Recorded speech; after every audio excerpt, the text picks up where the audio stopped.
Lalu kita lanjutin lagi di video ketiga.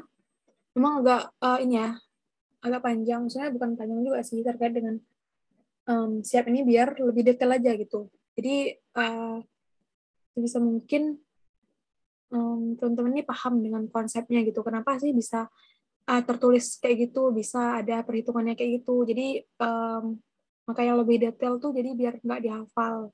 Dan kalau emang keluar di soal, itu bisa lebih paham gitu. Dari mananya. Asal-usul. Oke, nah nomor yang 4 ini yang bagian B, tadi kan yang A udah kita jawab ya. Yang B, gambarkan mekanisme penerbitan SPBY sampai dengan DRPP dan mekanisme pemungutan dan setoran pajak. Oke, nah di sini kita bisa lihat bahwasannya ada alurnya ya. Ini alur besar. Oke. Tapi yang diminta itu bukan sampai HB sampai SP2D enggak, dia cuma minta dari penerbitan SPBY. SPBY ini surat perintah bayar tadi, terus sampai dengan DRPP aja, sampai sini aja, sampai dengan daftar rincian permintaan pembayarannya aja. Nah, mungkin sambil dilihat jawabannya bisa juga nih, di sini. Jadi mekanismenya itu yang pertama, kan si operator sakti ataupun staf PPK tuh, dia menginput nih, menginput penerimaan barang atau jasa. Jadi ketika udah nyampe barang atau jasa atau sudah diterima, itu diinput. Ya kan?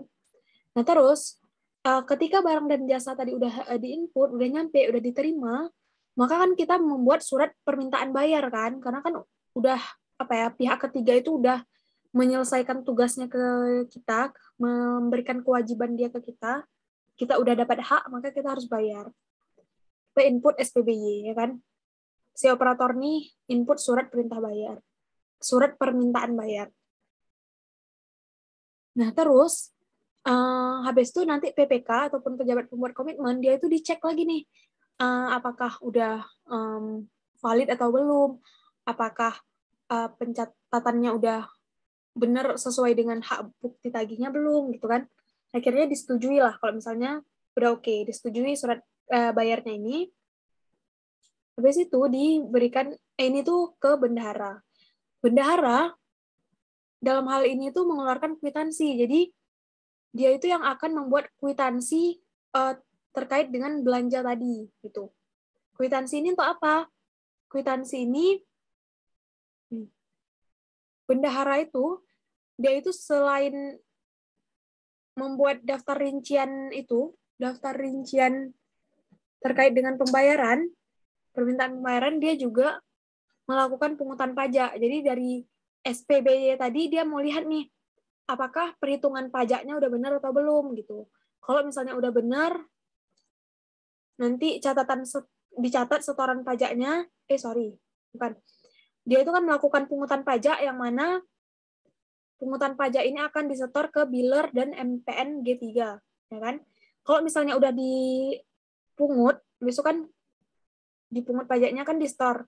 Habis di store kan nanti ada bukti store tuh. Nah, bukti store ini akan dicatat lagi ke sama si bendahara. Itu. Udah cuma sampai sini aja sih yang diminta sama soalnya. Nih, sampai DRPP aja. Kan sampai nanti merekam setoran pajak dan membuat DRPP yang berisikan rangkuman kwitansi-kwitansi yang telah dilakukan, yang telah dikeluarkan. Nah, ini untuk nomor yang 4B. Jadi cuman secara singkatnya gini ya, dari ketika nerima barang jasa terus di input, makanya terus kan kita buat surat bayar gitu, permintaan bayar. Terus kalau misalnya udah disetujui, nanti bendahara tuh membuat kwitansi. Baru dia membuat DRPP dan melakukan pungutan pajak. Oke, ke soal nomor 5. Pelaksanaan anggaran belanja negara setidaknya melibatkan PA atau KPA atau kuasa bun dan pihak ketiga, yaitu pemasok barang dan jasa. Ya, melibatkan siapa aja? Setidaknya PA, KPA, kuasa bun, dan pihak ketiga. Saat ini, pelaksanaan belanja negara sebagian besar proses bisnis sudah menggunakan Saktispan. Jika dibandingkan dengan perusahaan komersial, siklus belanja atau pengeluaran meliputi ada 4 nih. Kalau di perusahaan komersial, ada pemesanan, penerimaan, persetujuan faktur, dan pembayaran kas. Berdasarkan hal ini, identifikasi masing-masing modul beserta sumber data yang diproses pada Sakti atau SPAN sesuai dengan 4 kegiatan ini tadi. Pemesanan, penerimaan, persetujuan faktur, dan pembayaran kas. Jadi kita identifikasi modul-modul apa sih, serta sumber data apa yang diproses pada, kalau misalnya di Sakti sama SPAN. Oke. Nah, di sini mungkin, oke, aku coba tarik dulu ke sini. Yang pertama, yang 5A, terkait dengan, pastinya ini terkait dengan modul komitmen. Kenapa terkait dengan modul komitmen? Karena ini ya, pertama pemesanan barang atau jasa. Waduh, mulai. Nah, pemesanan barang atau jasa, dihapus dulu. Clear. Nah, di pemesanan barang atau jasa, ini tuh berhubungan dengan modul komitmen. Kenapa? Karena ya yang membuat ini kan nanti PPK kan, yang memesannya tuh melakukan pemesanan. Nah, kalau menurut aku sendiri, ini juga berhubungan dengan modul anggaran sih. Kenapa aku bilang modul anggaran? Karena otomatis ketika mau buat pemesanan barang atau jasa, kita kan harus melihat dari ketersediaan dana dulu kan, alokasi dana ataupun RAB-nya ataupun DIPA-nya, kira-kira pagunya boleh atau enggak gitu. Nah itu ya. Nah datanya apa aja? Ada NRS, NRK, ini nomor register supplier, nomor register kontrak, dan purchase order ataupun PO. Selanjutnya, terkait dengan penerimaan barang atau jasa, ini berhubungan dengan modul komitmen. Kenapa modul komitmen? Karena data yang diolah kenapa? Karena sebenarnya ini semua tuh bisa teman-teman lihat di sini.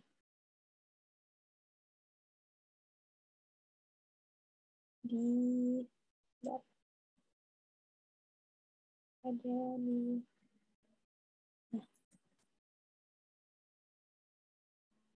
teman-teman itu sambil ngejawab itu bisa ngelihat dari integrasi masing-masing modul. Ya, integrasinya.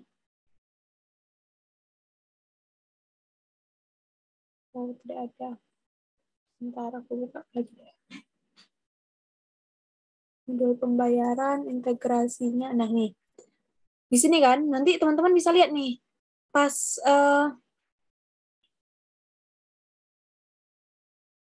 ada lagi yang di sini. Nah, ini.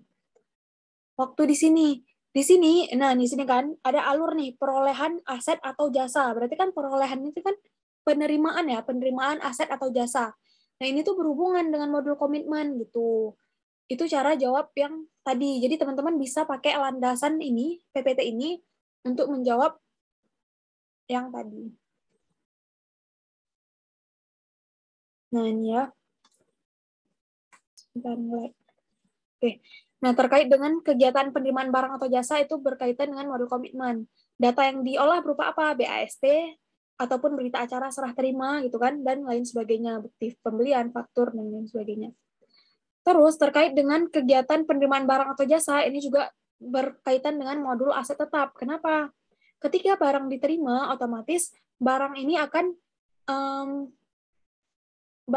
dimasukkan ke dalam pengklasifikasiannya ataupun kelompoknya, apakah dia itu aset ataupun persediaan gitu kan. Dan juga akan dilakukan pencatatan jurnal. Nah, terus untuk kegiatan validasi faktur ataupun persetujuan faktur, ini tuh ada di modul pembayaran. Kenapa? Data yang diolah itu berupa SPP, SPM, SPB, dan bukti hak tagih. Sedangkan ketika pembayaran kas, ini berhubungan dengan modul bendahara, karena kan bendahara nih yang akan melakukan pembayaran. Jadi dia tuh berhubungan dengan modul bendahara. Gitu. Nah, terus yang B ditanya, salah satu tujuan dari sistem pengendalian internal adalah mewujudkan efisiensi operasional organisasi. Sebutkan prosedur pengendalian yang diterapkan pada masing-masing modul pada poin A tersebut, beserta risiko yang dimitigasi. Oke, ditanyanya, dia kasih tahu dulu nih, SPI ini kan ini ya, wujud efisiensi operasional organisasi. ditanya prosedur pengendalian dan juga resiko yang dimitigasi dalam masing-masing modul yang di jawaban nomor A ini tadi. Gitu. Nah, dari mulai modul komitmen, pengendaliannya apa? Ada manajemen data supplier. Itu untuk apa? Mencegah pembelian atau barang atau jasa yang kurang berkualitas, mencegah kekeliruan tujuan pembayaran belanja kepada supplier. Terus untuk di modul aset tetap, apa aja nih? Ada pengendaliannya itu rincian atas transaksi perolehan aset tetap atau persediaan berdasarkan BAST. Ini kenapa? Mencegah risiko adanya kekeliruan pencatatan rincian aset tetap. Terus modul bendahara ada pengendaliannya itu merekam dan mencatat kwitansi untuk mencegah terjadinya human error kayak kekeliruan dalam pertanggungjawaban UP yang dikelola bendahara pengeluaran. Yang terakhir itu di modul pembayaran. Pengendaliannya apa? Pengujian atas bukti hak tagih oleh pejabat pembuat komitmen terkait kebenaran dan keakuratan perhitungan tagihan pemasok. Ini mencegah kekeliruan jumlah pembayaran kepada pemasok. Jadi teman-teman, dari ini semua, ini juga bisa teman-teman lihat dari PPT. Di sini. Hampir di semua PPT itu dia, ya sih, di semua modul bahkan, dia itu menyajikan gitu SPI-nya. Jadi, kira-kira resikonya apa yang terjadi, pengendaliannya apa, gitu. Nah, jadi bisa tuh dikait-kaitin, nanti dimasukinlah ke jawaban ini tadi. Nih, prosedur pengendaliannya. Oke, kita ke nomor terakhir. Sebelum diterapkan Treasury Single Account ataupun TSA, sistem pengelolaan penerimaan dan pembayaran itu saling terpisah, teman-teman. Jadi menimbulkan dana menganggur dan borrowing cost yang tidak perlu. Berikan contoh kasus praktis bagaimana kondisi pengelolaan kas di atas menimpa pada beberapa satker pada KL dengan menimbulkan implikasi yang kurang baik. Jadi contohnya gini, dengan kondisi di atas tadi, ini kan, kondisi sebelum diterapinnya TSA ini, itu sistem pengelolaan penerimaan dan pembayaran itu dia terpisah. Oke. Pengelolaan penerimaan di sini, penerimaan, bayar di sini, pembayaran di sini sistemnya. Nah, bisa dia pisah nih ya.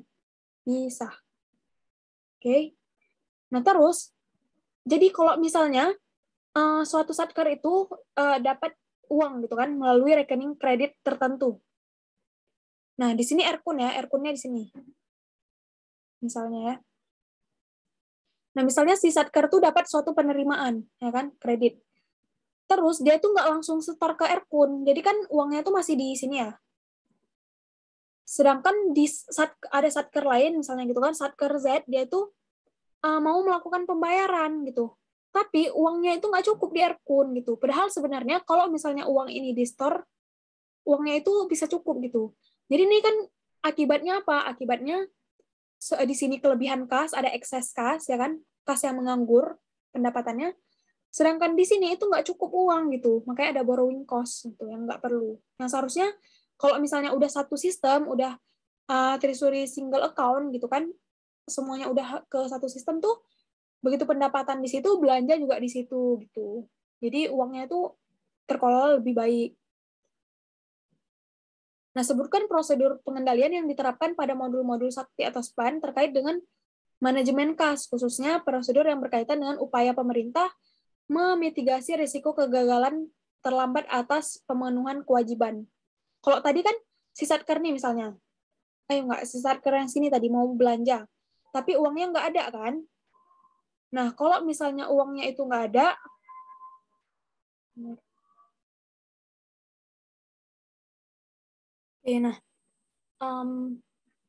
kita kan, nah tadi, bentar. Jadi di tempatku baru habis azan, jadi aku kelupaan sampai mana. Kayaknya tadi sampai ini ya, sampai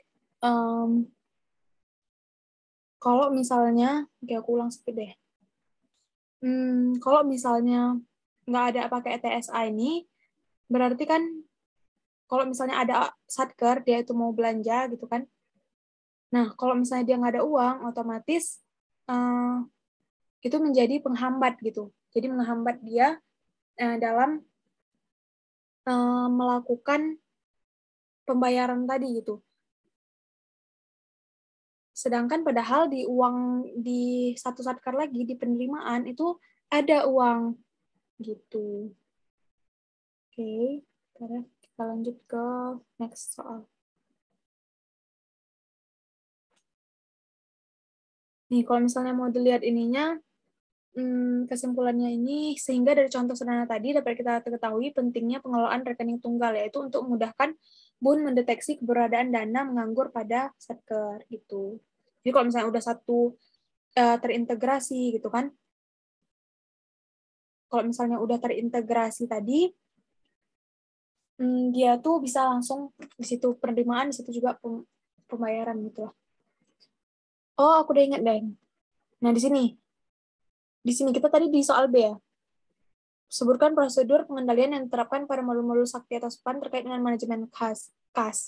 Khususnya prosedur yang berkaitan dengan upaya pemerintah memitigasi risiko kegagalan atau keterlambatan. Nah, ini tadi. Kalau misalnya tadi si satker ini dia mau bayar sesuatu tapi nggak ada dana, akhirnya kan resiko keterlambatan itu jadi atas pemenuhan kewajiban itu jadi terhambat gitu kan. Jadi gagal itu. Nah, jadi apa sih upaya pemerintah gitu dengan modul SPAN Sakti ini ditanyanya? Dalam melakukan pembayaran belanja negara kepada rekanan atau pemasok. Masing-masing modul dengan satu contoh prosedur. Oke. Nah, pengendaliannya itu ada mulai dari modul anggaran di sini, teman-teman. Tuh, perbesar aja. Oke. Nggak besar, deh. Jadi, sini aja. Oke.